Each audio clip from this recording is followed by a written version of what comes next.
Hello everybody, this is Eric Jose on Making a Murderer on YouTube. I cover the Stephen Avery and Brendan Dassey cases, but also as time passes I've been covering other cases such as the Staircase or OJ and many wrongful convictions of youth. I go over the documents, the photos, the videos, anything case related, so stay tuned because I have many more videos just like the one you're about to see. Well, as I understand, I'm here to meet a truther, one of the people that support Stephen Avery and his cause.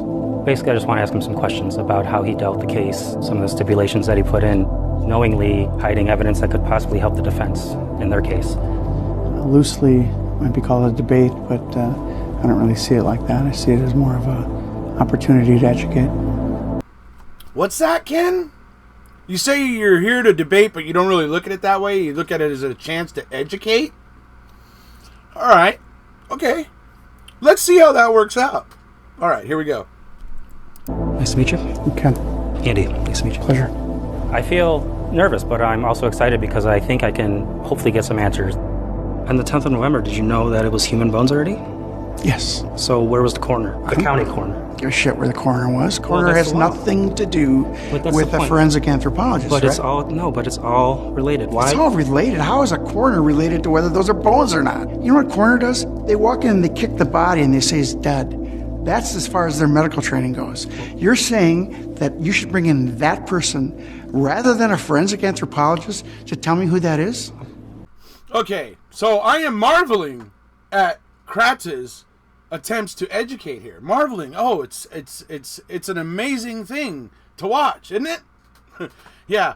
Let me show you what actual education looks like here. Ready? Here we go.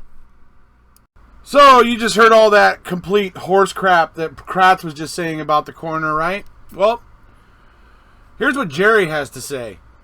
And I think it's interesting because you hear Kratz talking about, I don't need a coroner. What do I need a coroner for? Coroner just comes in and kicks the body and says it's dead. I mean, I don't know where this guy comes off. But talking about he wants to educate, and that's the kind of language and things that he says. That's how he intends to educate.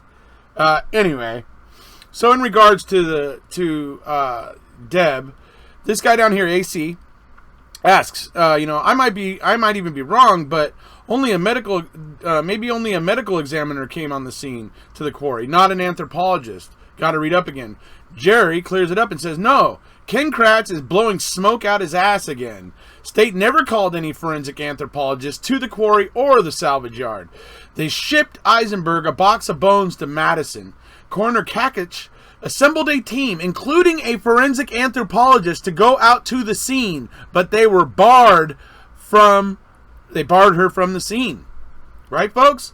Now, I hadn't previously heard about this. This was the part that I thought was interesting, where Jerry talks about she actually had a forensic anthropologist ready to go to the scene.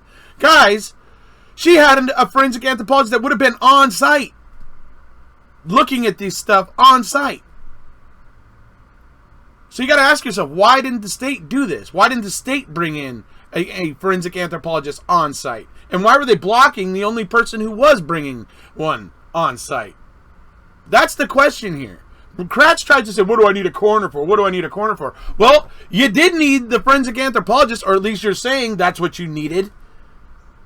Right? So, yeah, Kratz, I hope Kratz keeps talking. I really do. I mean, I hope he keeps talking because, man, he totally put his foot in his mouth in this interview, right? Anyways, all right, back to it. And I don't blame him. I mean, if I believed that what was showed actually happened, I'd be pissed too. What is there about Bobby that makes him such a better suspect than the guy who's got all the evidence pointed at? That's an answer that you should have answered in the investigation. I did. You didn't because you I answered that investigation. I said, this is the guy who did it because all the evidence points to him. I know, that was Bobby your theory. doesn't have any of this evidence. Doesn't have any of the physical evidence. Doesn't have any of the motive. Okay, so you guys heard me bring this up last night, right? Motive, Kratz? Motive? Kenny? Dude, you didn't have a motive. You didn't try Stephen Avery on any kind of motive. You basically tried it as a motiveless crime. So what are you talking about? Motive pointing to Stephen Avery. The only motive in this case is with the Manitowoc County Sheriff's Department. The only people that had any motive to do anything in this case are them. That's it. So talking about Stephen Avery's motive that didn't exist, you didn't present? Dude, what are you talking about, Ken? Dude, what are you freaking talking about? Remember, and here's what kills me, Ken, is that you, as the prosecution, didn't have to offer a motive. But the defense, you didn't have to offer it. You didn't need that. Nobody requires you to produce motive. Yet if the defense wants to offer a third-party suspect, they have to provide motive in what you determined was a motiveless crime, or could have been a motiveless crime. And yet that's the burden that the defense has. And you're sitting here talking about Stephen having motive when that's completely false. You never ever suggested that Steve had motive. You had theories of why he might have done this or whatever, but you had nothing concrete. So, yeah. I can't believe I just had to point that out, because to him talking about motive when they didn't offer one at trial is just beyond for me. Anyways, moving on. Because he lied when he was sleeping, he's just as likely the murderer as somebody whose blood is in the car. Are you smoking crack? That's crazy. I would find out. You had tunnel vision. I know. I understand. You just said it. I had tunnel vision. Exactly. I had the guy who committed the crime. This is what you said. I have bones and blood here. I have possible stuff here. Let's go over here. You had tunnel vision. Dude, did he just suggest the guy that he's talking to there, that guy is smoking crack? Did he just say that? Smoking crack? Is this Ken's idea of education? Accusing people of smoking crack? I mean, what about this interview is anything that he thought, that he pitched it as at the beginning? It's not. It's nothing like what he said. It is a debate. It absolutely was a debate. And I don't see any education coming from Kratz. I see posturing coming from Kratz. I see half-assed explanations, and not good ones. But just, I see a bunch of BS coming from Kratz. I don't see any education coming from Kratz. Now, Jerry Buting's tweet, that is educational. That is very interesting. That means that not only was Deb barred from the scene, but she was ready to show up with a forensic anthropologist on site. And she was barred. Why? You know? Not to mention, and got to remember this, folks, Deb, the Manitowoc County Sheriff's Department coroner, was the single department of the Manitowoc County Sheriff's Department that didn't have a conflict of interest.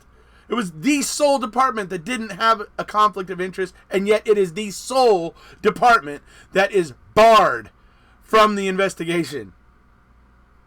Right? Right. I just, going through this thing with Kratz, I hope he keeps talking. I really do. I really hope he just continues to talk, because everything he said in this clip that I played here today, it just makes him look worse. I mean, and it's hard to imagine that he could look worse, but it does make him look worse. He is absolutely off his rocker. The fact that he suggests that Stephen has a motive, no. They tried it with no motive. They tried this case on no motive. They just said that Stephen just decided he wanted to rape and kill Teresa out of the blue. He just got a hankering for killing a girl and raping her. It's like no motive, right? And that's the way he presented this case.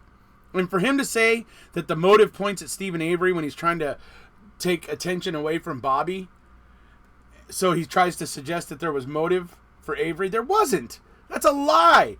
So, like I said, all that crap he said at the beginning about it being an opportunity to educate and all that crap, it's all BS, dude. This guy is so full of crap that, he's completely off his rocker. He's the one that might be smoking crack, right? Because so many of the things he says in here are wrong or not, not correct. But the guy who's talking to Kratz, That guy is, he knows his stuff. You know, he's been researching, and so I love it when he points out that you had tunnel vision. He tells Kratz, you had tunnel vision. And he's like, what do you mean I had tunnel vision? Blah, blah, blah. He goes, look, you had a burn pit here with bones in it. You had some bones and stuff over here. And he's basically referring to the Manitowoc County gravel pit, right? He goes, and so you looked at it and said, okay, well, I'm just going to focus on these, basically. And that's the burn pit bones. And I'm going to forget about those, which are the Manitowoc County gravel pit bones. He's like, oh, you had tunnel vision. And they absolutely did. So I love it. I don't know how much of, in convicting a murderer, if we're going to see more stuff like this, I don't know. It's hard to say. Maybe they just brought this one guy in to ask Kratz some hard questions, and maybe they have another interviewer that sits down and does a whole Kratz stroking. I don't know. I'm going to be intrigued now to see convicting a murderer, to see if it's all if the interviews with Kratz are going to be like this or if they're going to be different. So I'm very intrigued to find that out. But no matter what, this minute and 47 seconds is golden. It's just absolutely showing Ken Kratz for being the disingenuous, dishonest, showing that he is the legal stain that, as Stacy calls him. All of you out there know Stacy Seabrook. Go over and hit subscribe on his channel if you haven't already. But yes, Stacy Seabrook coined that phrase for him, and it's perfect. He is a legal stain. Hashtag legal stain. Right? Anyways. Okay. So, just wanted to go over some of those things here today. Talk about this clip with Kratz. I wanted to show everybody that tweet from Jerry because I think it's highly interesting that Deb was ready to show up with a forensic anthropologist. Was ready to be on site with a forensic anthropologist, which Kratz is telling you is what he needed. Right? It's what he said in this interview. That's what he needed. Yet he turned one away. Right? Okay. So that's about it for this one, folks. Look for me later tonight. I'm going to be talking with Carol Fitzgerald and Mark Hodnott, the Hod. So be looking out for that. It'll be a little later. If you haven't already, please hit subscribe, and we'll see you.